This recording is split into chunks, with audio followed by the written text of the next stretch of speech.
Zoe, a spirited 8-year-old, never imagined her kind gesture of giving a sandwich to a homeless man would lead to police showing up at her door.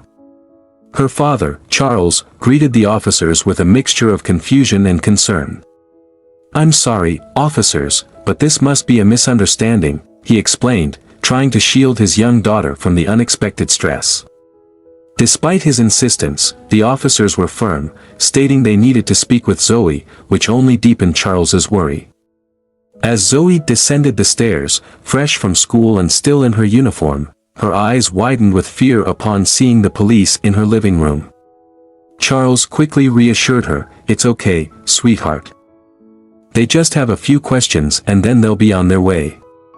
Reluctantly, Zoe stepped forward, her father's presence a comforting barrier between her and the unknown.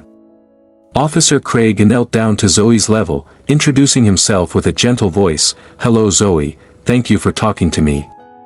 He began by asking her about her daily walk to and from school, revealing a surprising amount of detail about her routine. Zoe's answers were cautious, glancing up at her father for reassurance as she spoke. As it turned out, the sandwich Zoe had given away had contained her father's business card wrapped inside, meant to help the homeless man find potential work. This led to a misunderstanding when the man, overwhelmed by her kindness, kept the card as a keepsake, only to be mistakenly reported as suspicious when seen examining it closely in public. The officers, realizing the innocent nature of the mix-up, apologized for the intrusion, impressed by Zoe's compassion. They commended her spirit, suggesting that her act of kindness was a lesson in empathy and goodwill. With a sense of relief washing over him, Charles hugged his daughter, proud of her generous heart despite the chaos it had inadvertently caused. The officers departed with smiles, leaving Zoe and her father to reflect on the eventful day, a memorable lesson in both kindness and the unexpected paths it can lead to, while Erin prepared a comforting breakfast. The previous day's events weighed heavily on her mind. Flipping pancakes with a practiced hand, she thought about Zoe's encounter with the police. Zoe, munching on her pancakes, seemed oblivious to her mother's concerns, her mind on the school day ahead. Erin, her nerves somewhat calmed by the familiar morning routine, set out with a determined step. She decided to take Zoe to school herself, hoping to spot the homeless man Zoe had helped. Her intention was clear: she needed to understand the man's situation firsthand to ensure her daughter hadn't unwittingly endangered herself. As they walked, Erin listened intently as Zoe chattered about school.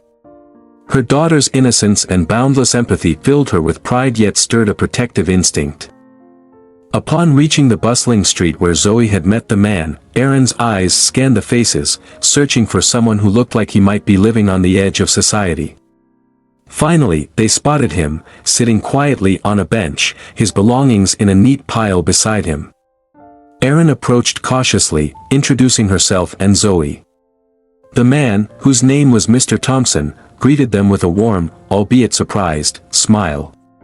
He remembered Zoe well, her small act of kindness a rare bright spot in his tough life. Erin's initial apprehension faded as they talked, realizing that Mr. Thompson was just a man caught in a bad stretch of life, grateful for any kindness. Moved by his story, Erin invited him to join them for a cup of coffee at a nearby cafe. Over steaming mugs, they discussed his needs and how they might help further. It turned out Mr. Thompson was a skilled carpenter who'd fallen on hard times after a series of misfortunes. As they left the cafe, Erin felt a mix of relief and motivation. She decided to help Mr. Thompson get back on his feet, starting by reaching out to local businesses and friends for work opportunities for him. This unexpected morning detour not only dispelled her fears but also reinforced her belief in the power of community and support. It was a lesson in humanity for Zoe, witnessing her mother transform concern into action, showing her that with a little effort, they could make a real difference in someone's life. As Erin and Zoe continued their walk to school under the morning sun, casting long shadows on the sidewalk, the conversation gently shifted from their earlier encounter with Mr. Thompson to Zoe's upcoming projects at school. Erin knew these walks were more than just a morning routine, they were precious moments to ensure her daughter's safety and foster their bond. Zoe, with the earnestness of a child who has just begun to understand the complexities of the world, looked up at her mother and said, "I gave him my sandwich because he needed it more than I did." Her voice carried a mixture of innocence and seriousness that tugged at Aaron's heart. Nodding, Aaron squeezed Zoe's hand. Appreciating her daughter's natural empathy but also feeling a pang of worry for her safety. As they neared the familiar spot where Mr. Thompson usually sat, Zoe pointed out his absence, her brow furrowing in confusion. "That's unusual for him," she remarked, a hint of concern in her voice. Aaron nodded, her mind racing with possibilities but choosing to keep her worries to herself to avoid alarming Zoe. Instead, Aaron diverted the conversation towards the science fair poster that caught Zoe's eye as they approached the school. "Mom, we're starting our project next week," Zoe exclaimed with excitement, pointing at the poster. Energized by her daughter's enthusiasm, Aaron discussed potential project ideas. Her spirit undiminished by the earlier concerns. "How about we work on a model of a solar system?" she suggested, sparking a lively exchange of ideas. They reached the school, their conversation brimming with creative energy. As Zoe ran off to join her friends, Aaron watched her daughter blend into the crowd of bustling students, her heart filled with a mix of pride and lingering concern. She made a mental note to follow up on Mr. Thompson's whereabouts, but for now, she was content to see Zoe happy and engaged, her morning worries temporarily set aside by the promise of an exciting new project, as Aaron hugged Zoe tightly and kissed her forehead, wishing her a wonderful day at school. A warm smile spread across her face. She lingered for a moment, watching her daughter ascend the school steps and disappear into the bustling building. A mix of pride and worry washed over Aaron as she waved goodbye, reassured by the safety of the school environment but still harboring a nagging concern for the well-being of the homeless man, Mr. Thompson. Turning away from the school, Aaron's curiosity piqued as she headed back to the spot where Mr. Thompson usually stayed. The area was unusually quiet today, devoid of the usual city bustle that filled the mornings. She approached the hidden spot behind some bushes where she had last seen Mr. Thompson's makeshift shelter. To her surprise, the shelter was meticulously hidden, barely noticeable unless one knew exactly where to look. With a cautious step forward, Aaron called out a tentative greeting, but the silence that greeted her back was disheartening. The tent flapped gently in the morning breeze, eerily empty and seemingly abandoned for days. No personal belongings, no signs of recent activity. It appeared Mr. Thompson had not been here for some time. Aaron's heart raced slightly faster as she felt the weight of unseen eyes upon her.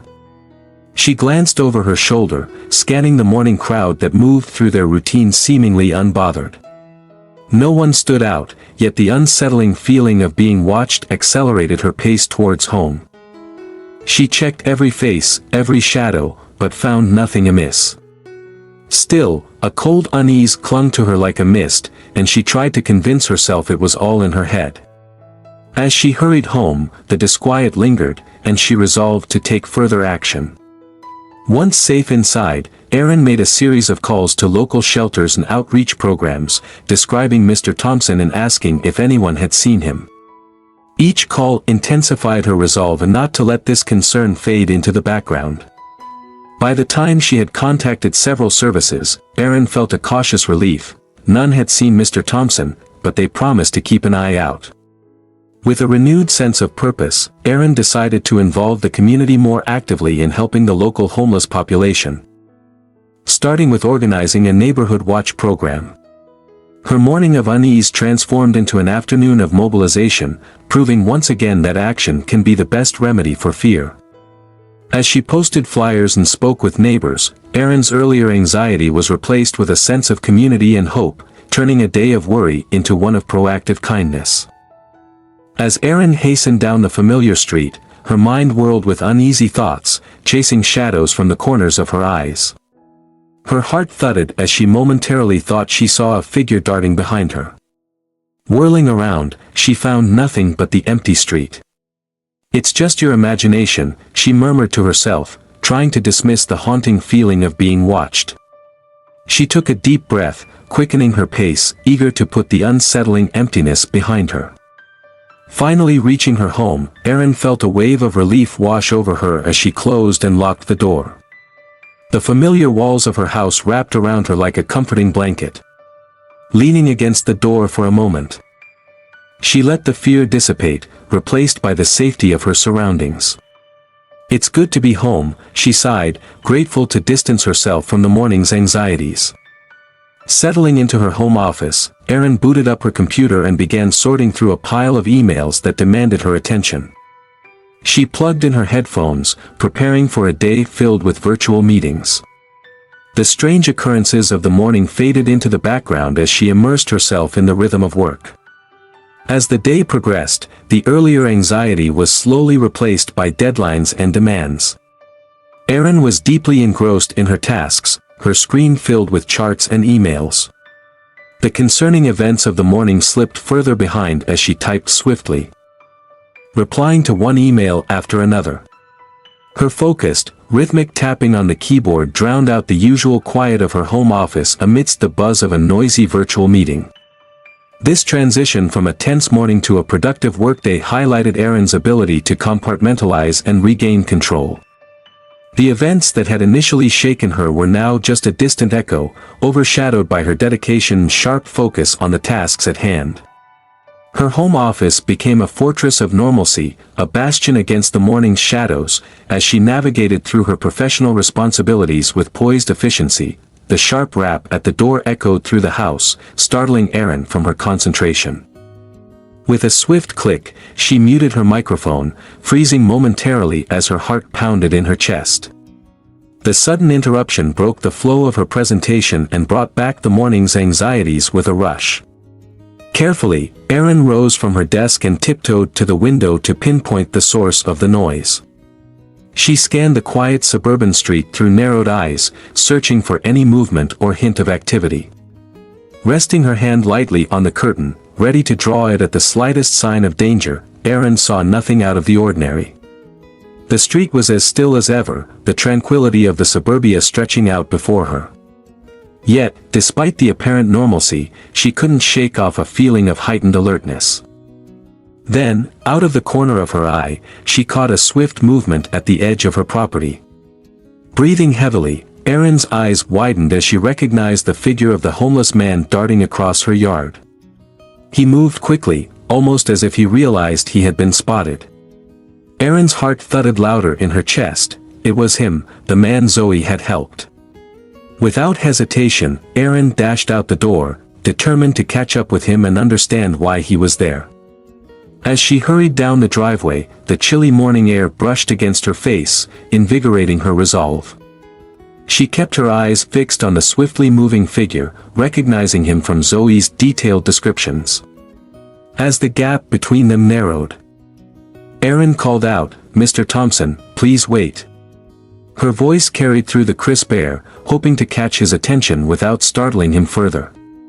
The man slowed, turning slightly, his expression a mix of surprise and wariness. Erin approached cautiously, her breath forming small clouds in the air. "Mr. Thompson, I just want to talk," she reassured him, her tone gentle yet firm. She wanted to understand his unexpected presence in her yard and ensure everything was all right. The confrontation quickly turned into a conversation as Mr. Thompson, catching his breath, explained his situation. He had come back to thank Zoe and had gotten scared when he heard noises. Erin listened, her initial alarm fading as understanding and empathy took its place. The brief chase through the chilly morning had led to a deeper connection, turning a moment of fear into one of human compassion. As they talked, Erin realized how much impact a small act of kindness like Zoe's could have and how important it was to foster these connections in her community. Erin's pulse still raced as she rounded the corner, her breath coming in short bursts. Despite her best efforts, the nimble figure of the homeless man had swiftly turned another corner and vanished from sight. With a heavy sigh, she realized the pursuit was over for now. Disappointed but not defeated, she walked back home, her mind whirling with thoughts of what to do next. Once inside, Erin sank into a kitchen chair. A central spot that seemed to ground her amidst the swirl of chaotic thoughts. It was clear she needed to discuss the situation with Charles immediately. He would want to be involved, especially considering the safety of their daughter. Picking up her phone, her fingers tapped anxiously on the table as she waited for Charles to answer. "Charles, you need to know what just happened," Erin began as soon as he picked up. Her voice, tense with urgency, conveyed the seriousness of the situation. She quickly relayed how she had seen the homeless man outside their home and how he had fled when she tried to approach him. She meticulously detailed each moment to ensure Charles grasped the gravity of the situation. After discussing the encounter, Erin and Charles agreed that it would be best for him to pick up Zoe from school that day, a precaution to ease their worries. As she hung up, Erin's mind shifted from concern to determination. She decided to take further steps to ensure their family's safety and resolve the mystery surrounding the homeless man's unexpected appearance. Feeling a renewed sense of purpose, Erin drafted a plan. She would reach out to the community, perhaps organize a neighborhood meeting to discuss safety and the support of local homeless individuals. Maybe they could even find a way to help the man more systematically, ensuring he wouldn't feel the need to flee in such panic. As she mapped out her strategy, Erin's initial fear transformed into a proactive resolve. She knew the importance of turning her anxiety into action, not just for her family's safety but also to possibly make a meaningful change in someone else's life. Her community's well-being depended on everyone's participation, and she was ready to lead the charge, proving that even unexpected challenges could lead to positive community actions. As Charles left work early, a blend of worry and resolve marked his expression. Understanding the importance of Zoe's safety, especially in light of the day's unsettling events, he drove to her school with a heavy heart. On his way home, he and Erin discussed further safety measures over the phone. They decided that Zoe should not walk home alone for the foreseeable future. "We need to ensure she is always safe," Charles asserted, and Erin wholeheartedly agreed that now was not the time for half measures. When Charles arrived at Zoe's school, her cheerful smile and animated chatter about her day did little to ease the growing concerns of her parents. Listening to her, Charles's heart felt heavy with the knowledge of the information he had yet to share, but he smiled back, masking his worries as they drove home. Once settled at home, Charles mentioned to Erin that the man had not returned to his usual spot. "I checked again on the way back," he said, gazing out the window onto the street, puzzled and concerned by the man's unusual absence. That evening, as the tension of the situation hung in the air, Zoe voiced her own concerns, her eyes wide and anxious. "Please, make sure he isn't hurt," she pleaded, remembering the man's kind smile when she gave him her lunch. Her genuine concern for the homeless man's well-being added a layer of urgency to their situation. Moved by Zoe's sincere plea and the pressing need to ensure their family's safety, Charles decided to involve the local police. He believed that gaining a better understanding of their concerns regarding the homeless man could help protect everyone involved. He called the local precinct, speaking to the officer in charge, ready to share all necessary information. Charles provided detailed descriptions of the man's frequent presence near their home and Zoe's interactions with him, hoping that the police could offer guidance or assistance in ensuring the safety of not just their family but also the man who had now become a figure of concern. By reaching out to the authorities, Charles sought to bridge the gap between concern and action, ensuring that their approach to the situation was as informed and proactive as possible. As they awaited further updates, the family tried to maintain a normal routine, all the while keeping an alert and watchful eye on their surroundings. The call with the police had been a revelatory moment for Charles, shaking him to the core with its implications. The revelation that the homeless man, Eddie, was entangled in a situation far more complex and dangerous than he had imagined had left him momentarily speechless. Ending the call abruptly, Charles felt a rush of urgency that he hadn't expected. The stakes were higher, and it was clear that mere observation from a distance would no longer suffice. Driven by a newfound sense of duty to intervene directly, Charles knew he had to find Eddie before the situation escalated further.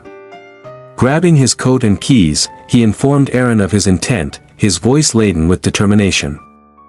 "I need to find him before it's too late," he said, glancing at the clock, aware of the dwindling daylight. Charles's car wove through the streets, his eyes darting to every corner and alleyway in search of any sign of Eddie. Expanding the search to the neighboring areas where he thought Eddie might seek refuge, each passing street grew quieter as dusk turned to night. The shadows lengthened, and with them, the likelihood of finding Eddie seemed to shrink. His frustration mounted as he drove past numerous parks and dimly lit areas, with no trace of Eddie. With each passing hour, worry gnawed at him, mingling with the urgency as he checked his watch repeatedly. Time was running out to return home. Yet his efforts seemed increasingly futile. Just as Charles was about to concede defeat and head home, he decided to check one last location, a dark corner of the local park that was partially obscured by shadows.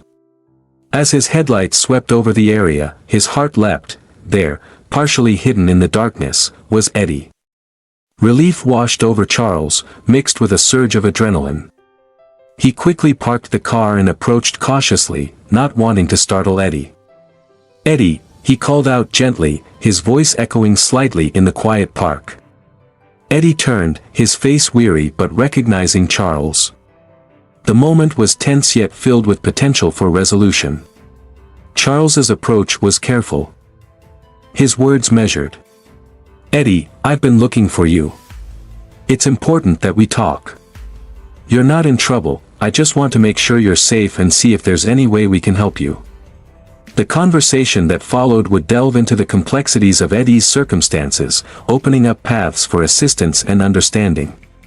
Charles's proactive search had not only potentially averted a crisis but also bridged a gap in their community, providing a critical connection for Eddie, who had become inadvertently caught in a precarious situation. As Charles approached Eddie in the dim light of the park, his heart pounded with a mix of relief and adrenaline. The urgency of the situation lent a certain gravity to his steps. "Eddie," he called out gently, hoping to soothe the palpable tension. Eddie instinctively stepped back, his body primed for flight, but Charles quickened his pace, determined not to let him disappear again. His voice steady, he reassured, "Eddie, I'm Zoe's dad." The mention of Zoe halted Eddie. He turned, wariness etched on his face, but also a flicker of curiosity. Sensing an opening, Charles eased his approach. Relief palpable in his demeanor, he watched as Eddie's shoulders, previously tensed for escape, gradually relaxed. "I'm here to help, not to harm," Charles explained, his tone earnest and reassuring. "I just want to make sure you're okay." Eddie, initially guarded, listened more intently as Charles spoke. Understanding flickered in his eyes, encouraging Charles to continue. They soon found a connection in their brief conversation. Nodding slowly, Eddie agreed to get into Charles's car. "I'll take you to the hospital to make sure everything is all right," Charles offered, opening the passenger door for him. After a moment of hesitation, Eddie stepped forward, trusting Charles's promise of help. As they buckled up, Charles drove with a sense of urgency but remained cautious, glancing at Eddie to ensure his comfort. The streets blurred past as he navigated toward the hospital, each turn and stop sign meticulously but swiftly obeyed. The urgency was palpable in the car. Both men acutely aware of the importance of getting Eddie the help he needed. As they neared the hospital, Eddie turned to Charles with a look of genuine gratitude. "Thank you for helping me," he said softly, his voice tinged with relief. "I'm sorry for all the trouble." His words were heartfelt, acknowledging the effort and concern Charles had shown. Charles shook his head slightly, dismissing the apology. "No need to apologize, Eddie. It's important that you're safe now. Let's focus on getting you the help you need," he responded, his tone comforting. The car pulled into the hospital entrance, and they prepared to step out into the brisk evening air, a sense of accomplishment mingled with concern as they moved toward the emergency room. This moment marked not just the end of a frantic search but also the beginning of a deeper understanding, perhaps a new chapter for Eddie, one filled with hope and the possibility of recovery, all catalyzed by a simple act of kindness and a father's determination to ensure safety and offer support. As Charles and Eddie pulled up to the hospital, Eddie's apology lingered in the air. "I'm sorry if I scared your family," Eddie said, his voice tinged with genuine regret. Charles nodded, appreciating Eddie's acknowledgement of the situation. It was a moment of mutual respect and understanding as they stepped into the sterile hospital environment. Just a day earlier, Eddie had been rushed to the hospital due to a severe allergic reaction caused by the sandwich Zoe had given him. The medical staff had acted swiftly to alleviate his symptoms, administering the necessary treatments. Despite their efficient care, Eddie felt overwhelmed by the potential financial burden. His mind raced with worries about the cost of the medical care he was receiving. Eddie explained to Charles that he had fled the hospital once his condition had stabilized, not because he feared the medical treatment but because he dreaded the looming costs. "I can't afford it," Eddie confessed, his voice laden with anxiety. This revelation shed light on his sudden disappearance and his desperate attempt to avoid a debt he felt he couldn't manage. Charles recalled what the police had told him earlier. Their search for Eddie wasn't to apprehend him but to deliver good news.